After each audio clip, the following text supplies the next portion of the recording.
There is a new geopolitical threat that no one is talking about that could have a dramatic impact on the markets, and that includes gold and silver. And I'm not talking about Azerbaijan and Armenia. We'll find out what it is and how you should watch gold and silver and prepare as we explore.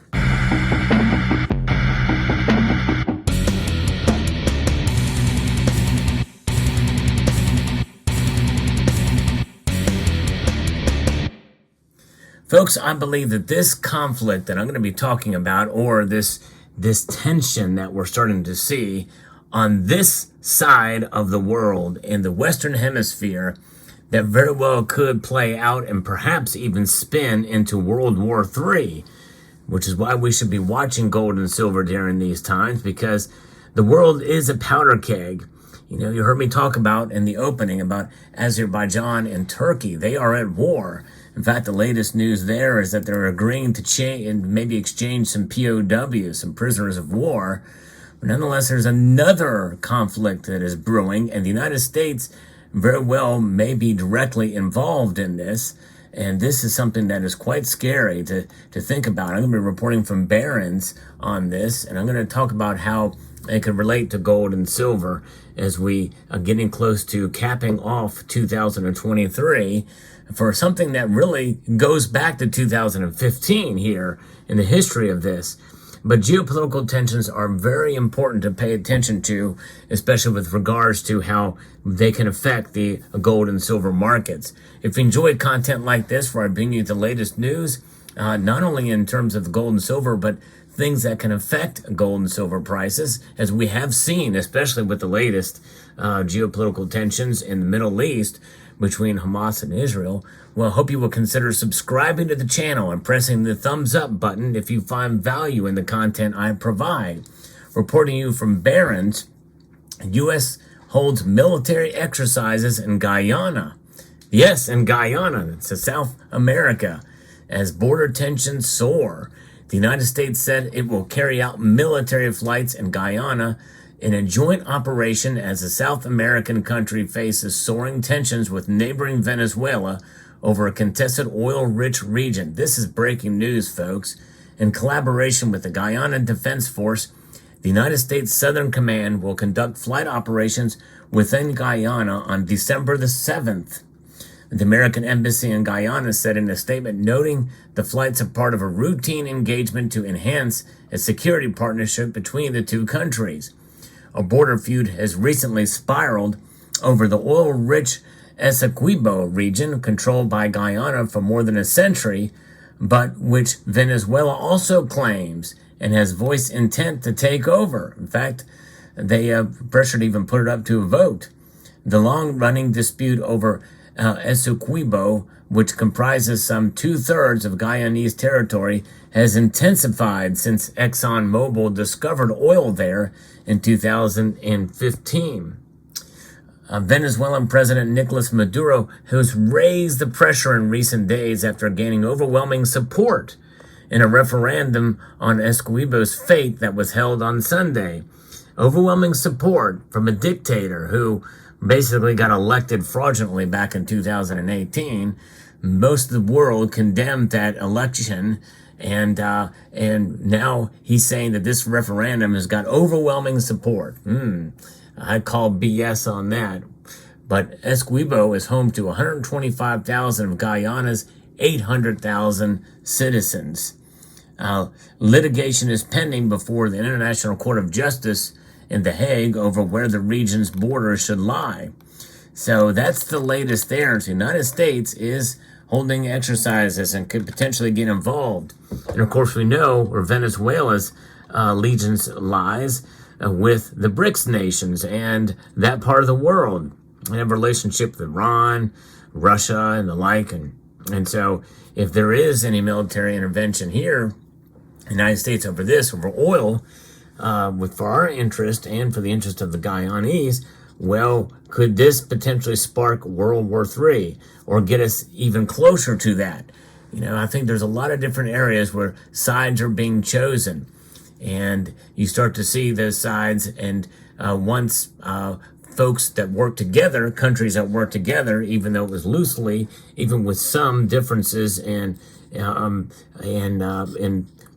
cultural areas and the like, and even with human rights and all. If you take a look at that, and that can further divide, and once considered folks that would not normally work together are going to work more closely together, furthering divide the East and the West. Of course, that's just a figure of speech, especially when you have Venezuela involved. But they more are in line with that part of the I guess what you would consider the BRICS nations, and Brazil is a part of that too. So you could see that potentially moving in that direction as we head further into this. We'll see how this plays out, but nonetheless, referendum, overwhelming support for it. And I think if we start to see tensions rise there, watch out. And I think that especially when oil is involved, who knows how that's going to play out. Already, the United States has floated the possibility, if we're not already engaged in willing to buy Venezuela's oil, even though we've got sanctions against them, considering who is in charge there. So it'll be very interesting to see how it plays out.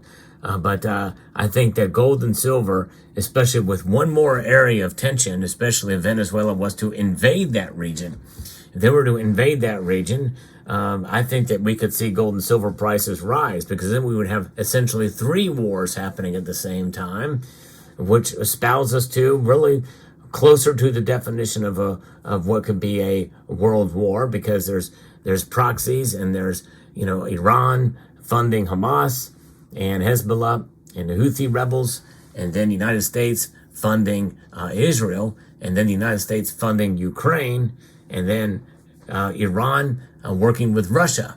So there's a lot of different areas here that we are already engaged in to a global conflict.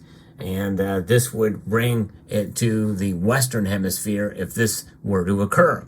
So watch gold and silver as we try to digest this information and keep an eye on events. 2024 could be, and I think will be, a pretty volatile year in spite of this. You add this to the mix, and you add what's going on in Armenia, that again, not many people are talking about that either, but I don't know of anybody that's talking about this. U.S. military exercises, in Guyana as the tensions soar. This is something that we need to pay attention to, folks, and watch out. I think it's a good idea in these times, uncertain times. Gold and silver prove themselves. We've already seen it, especially with what's going on in Israel, and the fear that it could spread out. And so gold, especially, really reacts to this, and silver follows to some extent.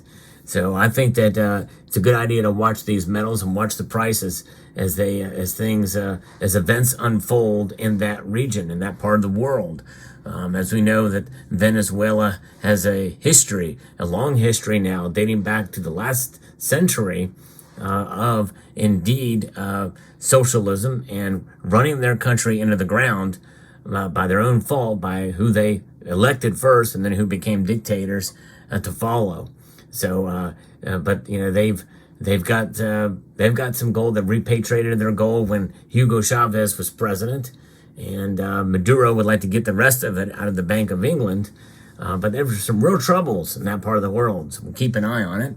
And South America in general, there's some issues going on in that part of the world. But we'll keep an eye on it. We'll see how things play out.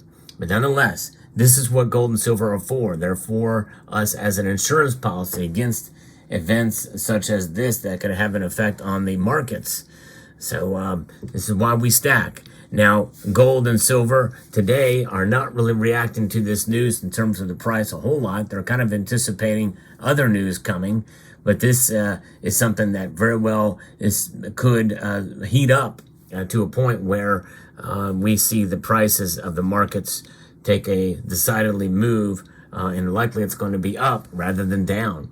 So let me know what your thoughts are. I find this quite interesting that things could be expanding here, and the whole world seems like it's a powder keg at the moment. And areas of the world that some people are not paying attention to very well could easily spark and cause a wildfire of geopolitical conflict that literally could set us directly into World War III. And I hate to say that, but it just seems like there's so much going on and things are just getting worse around the world. Pray for, everyone involved. Pray for peace in the world. And we don't want war. But nonetheless, we must be prepared for it. And the best way we can here is to protect ourselves and our finances, because things are looking bad economically as well as geopolitically. Let me know what your thoughts are in the comment section down below. Hope you found this video informative, insightful, and educational. I would like to extend a multitude of gratitude to each and every one of you for taking the time to watch, and to encourage you to please rate, share, comment, and subscribe.